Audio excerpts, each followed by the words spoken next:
اعوذ باللہ من الشیطان الرجیم بسم اللہ الرحمن الرحیم وَأَقِيمُوا الصَّلَاةَ وَلَا تَكُونُوا مِنَ الْمُشْرِكِينَ صدق اللہ مولانا العظیم وصدق الرسول النبی الکریم۔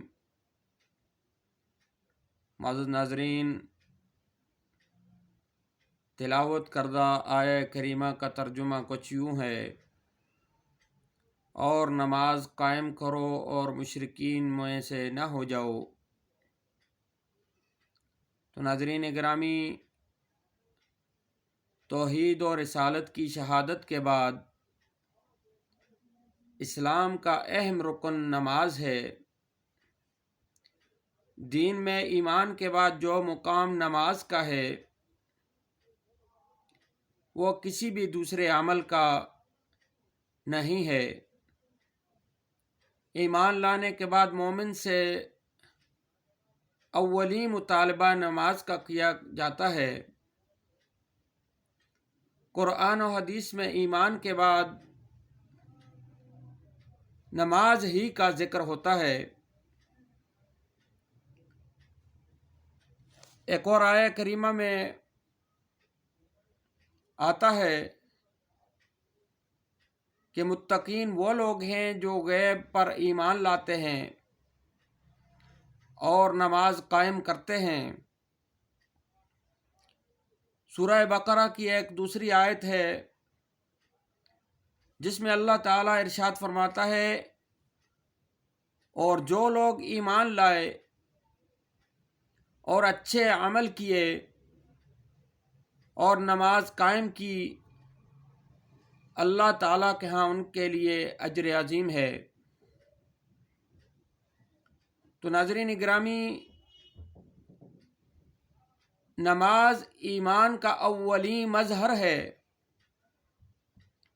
یعنی دل میں اگر ایمان موجود ہو تو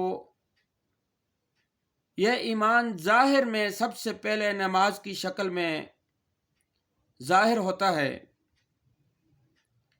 ایمان ایک باطنی حقیقت اور قلبی معاملہ ہے۔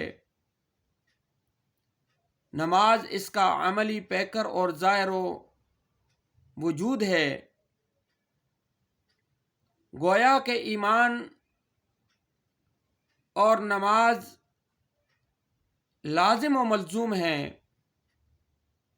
یہ ممکن نہیں کہ دل میں ایمان ہو مگر سر میں رکوع اور سجدہ کی تڑپ نہ ہو۔ اس لیے جہاں ایمان ہوگا وہاں لازم نماز بھی ہوگی۔ نماز سے محرومی اس بات کا ثبوت ہے کہ دل میں تکذیب اور انکار، دنیا پرستی اور تکبر بھرا ہوا ہے، یعنی اس دل میں ایمان نہیں ہے۔ قرآن و حدیث میں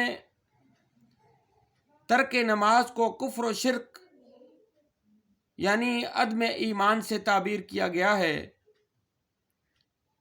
جیسا کہ تلاوت کردہ آیت میں بھی یہی اشارہ ملتا ہے: وَأَقِيمُوا الصَّلَاةَ وَلَا تَكُونُوا مِنَ الْمُشْرِكِينَ، اور نماز قائم کرو اور مشرکوں میں سے نہ ہو جاؤ۔ ایک دوسری آیت میں بھی ہے: پھر بڑی تباہی ان نمازیوں کے لیے ہے کہ جو نماز سے غفلت برتتے ہیں۔ قرآن میں ایک دوسرے مقام پر اللہ تعالیٰ ارشاد فرماتا ہے، جس کا ترجمہ کچھ یوں ہے: اور جب یہ منافق نماز کے لیے اٹھتے ہیں تو سست اور کاہل ہو کر اٹھتے ہیں۔ حضرت جابر رضی اللہ تعالی عنہ روایت فرماتے ہیں کہ نبی کریم صلی اللہ علیہ وسلم نے ارشاد فرمایا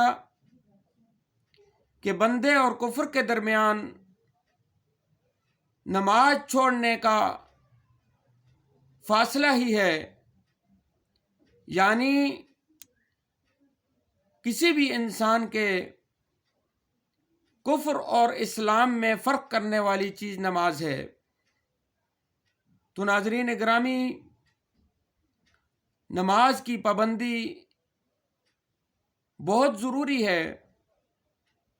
کوشش کیا کریں کہ وقت پہ با جماعت نماز ادا کریں، کیونکہ اس کا بڑا سختی سے حکم ہوا ہے۔